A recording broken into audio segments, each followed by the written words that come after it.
Korupsi merupakan tindakan tidak jujur yang dilakukan oleh seseorang yang memiliki kekuasaan atau wewenang untuk keuntungan pribadi dan merugikan orang lain. Korupsi adalah tindakan penyalahgunaan kekuasaan atau posisi untuk memperoleh keuntungan pribadi, baik dalam bentuk uang, barang, ataupun kekuasaan, dengan merugikan kepentingan umum atau orang lain.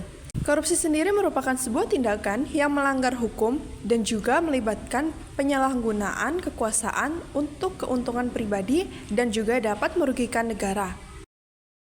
Korupsi adalah penyalahgunaan kekuasaan dan wewenang oleh pejabat publik dengan melakukan pelanggaran hukum terkait tugas mereka demi mencari keuntungan pribadi.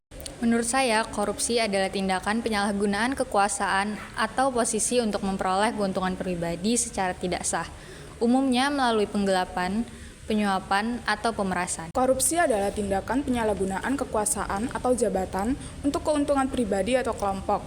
Bentuk korupsi sendiri bisa bervariasi, mulai dari penyuapan, penggelapan dana, hingga nepotisme dan pemerasan. Korupsi merupakan suatu tindakan merugikan negara yang melawan hukum dan kerap dilakukan oleh pegawai ataupun pejabat politisi untuk mendapatkan keuntungan yang lebih bagi dirinya sendiri dan orang-orang terdekatnya dengan menyalahgunakan wewenang yang telah diberikan. Pengertian korupsi adalah praktik penyalahgunaan kekuasaan atau posisi untuk mendapatkan keuntungan pribadi, biasanya dalam bentuk uang atau keuntungan materi yang lainnya.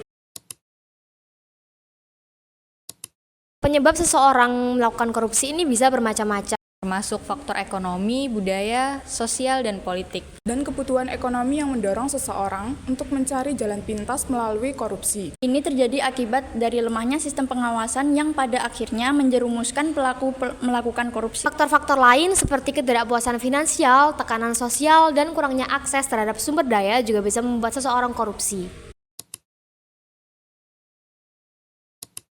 Kasus korupsi timah Harvey Moise dan Helena Lim menunjukkan betapa merugikannya tindakan korupsi bagi kepentingan publik dan ekonomi negara. Seperti kasus korupsi satu ini sudah sangat ramai dibincangkan di media sosial di Indonesia. Kasus timah yang melibatkan Harvey Moise dan juga Helena Lim serta beberapa orang lainnya merupakan sebuah skandal korupsi yang terjadi di usaha pertambangan PT Timah tahun 2015 sampai 2022. Sumber daya alam timah yang seharusnya menghasilkan kekayaan negara dikelola secara korup. Bagaimana tindakan korupsi dapat merusak integritas dan kepercayaan publik terhadap institusi.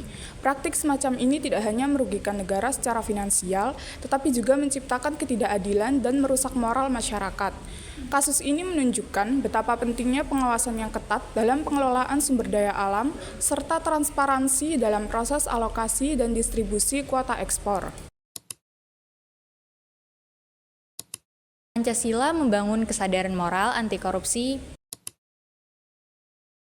Dengan mengintegrasikan nilai-nilai moral, sosial, dan politik yang terkandung dalam sila-sila Pancasila. Nilai dalam setiap tindakan yang terkandung dalam wujud Pancasila untuk dapat memberikan makna dalam pemberantasan dan pencegahan korupsi yang ada di Indonesia. Mulai dari ketuhanan sampai dengan nilai sosial. Dalam konteks ini, Pancasila mengajarkan pentingnya prinsip kebijaksanaan dan keadilan dalam pengambilan keputusan serta pemerintahan yang baik.